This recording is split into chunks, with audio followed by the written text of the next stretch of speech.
প্রতিষ্ঠার পর থেকে আজ পর্যন্ত ইসলামী আন্দোলন বাংলাদেশ কখনো অন্যায়ের সঙ্গে আপোষ করে নাই, শর্টকাট পথে ক্ষমতায় যেতে চায় নাই, নীতি বিসর্জন দেয় নাই। সব কিছুর ঊর্ধ্বে আমরা ইসলাম, দেশ ও জনগণের স্বার্থকে প্রাধান্য দিয়েছি। আগামীতেও আমরা জনপ্রত্যাশাকে পূরণ করতে চাই। আজকে মঞ্চে যারা আছেন, যদি আমরা মুনাফিকি না করি, মঞ্চে যারা আছে যদি মুনাফিকি না করি,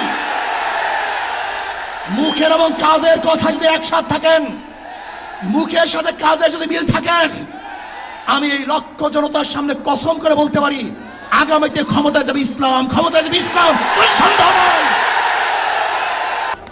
আগামী দিনে বাংলাদেশে যাতে কোনো নির্বাচিত স্বৈরাচার, দুর্নীতিবাজ, লুটেরা ও সন্ত্রাসী শ্রেণী রাষ্ট্র ক্ষমতাকে ব্যবহার করে জনগণের অধিকার কেড়ে নিতে না পারে, রাষ্ট্রের সাংবিধানিক প্রতিষ্ঠানগুলোকে দলীয়করণের মাধ্যমে ধ্বংস করতে না পারে এবং একদলীয় কর্তৃত্ববাদী শাসন কায়েম করতে না পারে, সেজন্য প্রয়োজনীয় মৌলিক সংস্কার দ্রুত সম্পন্ন করতে হবে।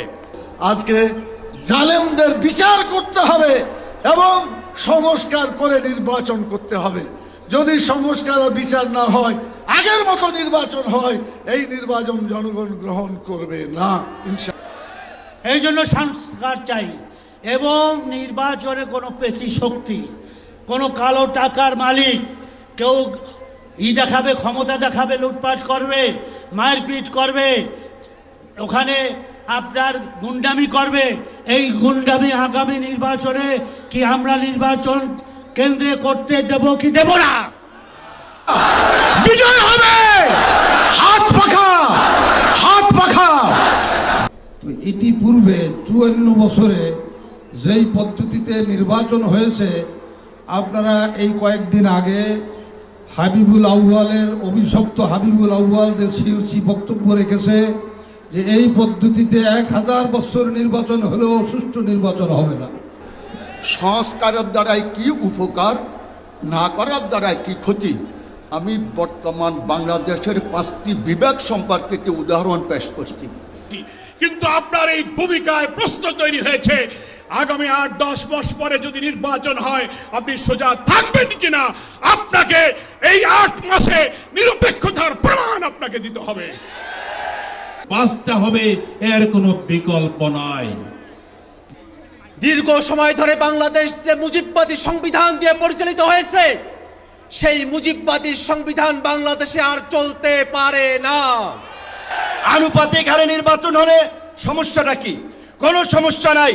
প্রধানমন্ত্রীর মেয়াদ 10 বছরের বেশি না থাকলে সমস্যা কি? আমরা অত্যন্ত যৌক্তিকভাবে এই কথাগুলো দফায় দফায় আলোচনায় তুলে ধরছি, কিন্তু এটা পরিষ্কার সংবিধান এই সংস্কার জাতীয় ঐক্যমত্য কমিশন কেন জানি 2-1টি দলের প্রতি পক্ষপাতমূলক আচরণ করছে। পীর সাহেব তরমোনাই যে সিদ্ধান্ত দিয়েছে যে পিআর সিস্টেমে যদি ভোট হয়, হিন্দু সম্প্রদায় ভোট কেন্দ্রে যাবে, নইলে যাবে না। 3টা জিনিসকে সামনে নিয়ে সংস্কার, বিচার, পিআর, আসলে আমরা এই সমস্ত ওয়ার্ডের বিশ্লেষণ প্রয়োজন। সভাপতি এবং আজকে স্টেজে উপস্থিত আছেন বিভিন্ন রাজনৈতিক দলের জাতীয় নেতৃবৃন্দ, আজকে সকল মানুষ, সারা দেশের মানুষ আজকে পিয়ারের পক্ষে জেগে উঠেছে।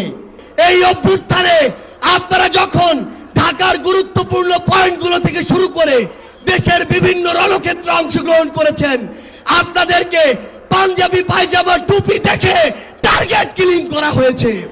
আমরা 2013 সালে শাপলা চত্বরে আমাদের রক্ত বিলীন করে শত শত মানুষ জীবন দিয়েছি।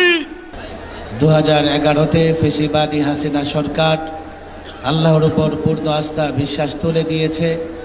আমরা দাবি করেছি, সংস্কার কমিশনের সঙ্গে বৈঠকে দাবি করেছি।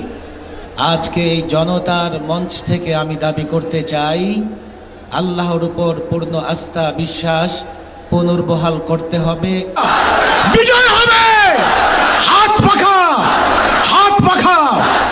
বৃষ্টি কি আমাদেরকে কাবু করে দিল নাকি?